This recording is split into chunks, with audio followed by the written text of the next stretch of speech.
I'm gonna walk you through what I do when I'm doing research on a property. Is that cool? I'm gonna share my desktop and I'm recording this so that I can just throw the link up into the war room and people can take a look at it, get rid of all that stuff. All right, so I'm gonna add a project. Um, Oh, that started. Yeah, Westridge and then Drive is. there we go. No, I'm wholesaling. Oh, you're wholesaling it. Okay, cool. All right, here we go. Couple of things when we're wholesaling, you're going to want to treat it as though you're doing it, the research for a flip, right? Okay. You can grab that. You can grasp that one, right? All right. So we're going to analyze the flip. Do you know what the after repair value of the property is? No. See, I've got a spreadsheet that gets me through it and kind of gives me a max allowable offer. And well, a minimum and max. 1, 2, 0, 1. Westridge, there you are. Let's go to AR. No, you're looking for ARV, right? Yeah. 1,200,000, 300. Perfect. Very specific too. 1,218,000.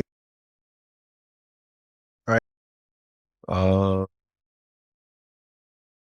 Okay. You have an estimate on what your repair costs are going to be? 65,000 and 20. We're going to do.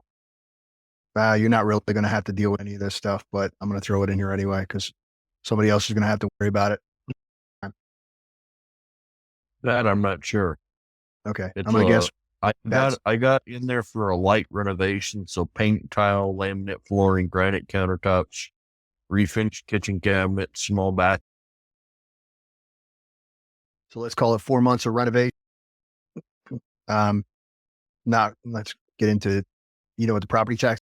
No, I do not, but I can look it up. There we go. 23,443 per year. Oh, wow. Utilities, I usually throw in here about 120 a month while you're doing renovation. There's no maintenance. There's no other. So you're going to wind up holding this for a period of 2020 total holding costs. Selling costs, you're not going to really worry about.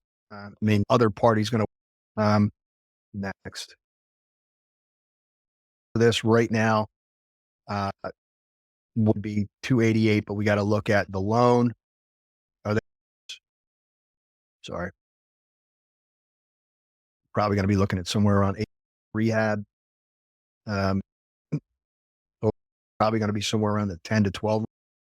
All right. Points at the end of the loan, interest payment at the end of the loan. That's just normal. All right. So if someone buys this in its current state, they're looking at 200 profit on the deal, right? For your fee. Yeah, I don't see that being a thing going on. Buy it for 1 million. So at looking really good at 1.2. At 15%, 1,000 out of that, you're at 250 minus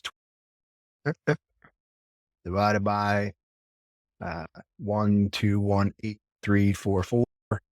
Yeah, they're gonna be well over 15% return on the deal. So Awesome. easy enough, man. What is this software? It's called Flipper 4. So I'll send this to you. If try it, affiliate link. I like it. I used to use something else called RealFlow. And then I had a bunch of spreadsheet stuff I had all developed, and I use this now. Oh, to check it out, because right now I'm using a spreadsheet and it's really easy to use, so I like it, and it goes quick. It takes me prop streams or Yeah. Nothing wrong with any of that. I had prop stream. I stopped flipping and I stopped wholesaling. So now all I do is buy rental properties, period. nice. tired of the risk. Eventually, I want to get to where I'm buying rental properties. That's the idea behind this, is to build up a portfolio of rentals. But I got to get Be, which is weird. Anyway, so the other thing this does is it gives you a repair estimator. You can do detailed rehab. You can do new construction. The other thing that you can schedule out your rehab. It's got templates for this.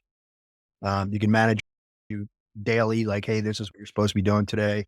It'll throw it on the calendar for you. What you can do is, so here was the scope of work, reports, excuse me, for you when you're actually doing a flip. yeah. So you have to do your rehab analysis first using your repair estimator. Yeah.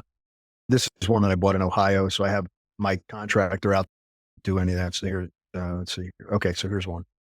This is a multifamily that we have, deal analysis, repair estimator.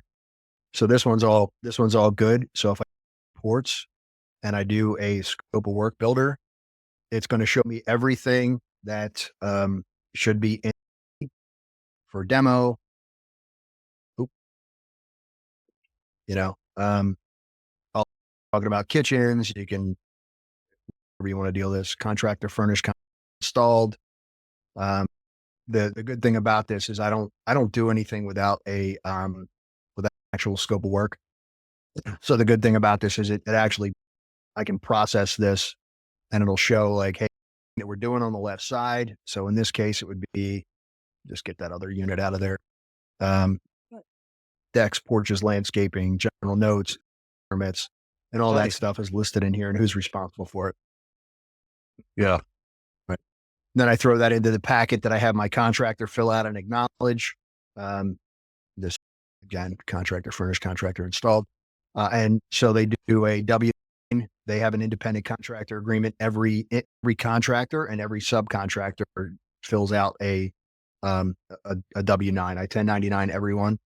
They all fill out an independent contractor agreement as well. If the general contractor is covering the subs with payments, then that the contractor agreement as well. All of their information has to be in there, and then they have to sign off on the independent contractor agreement as well.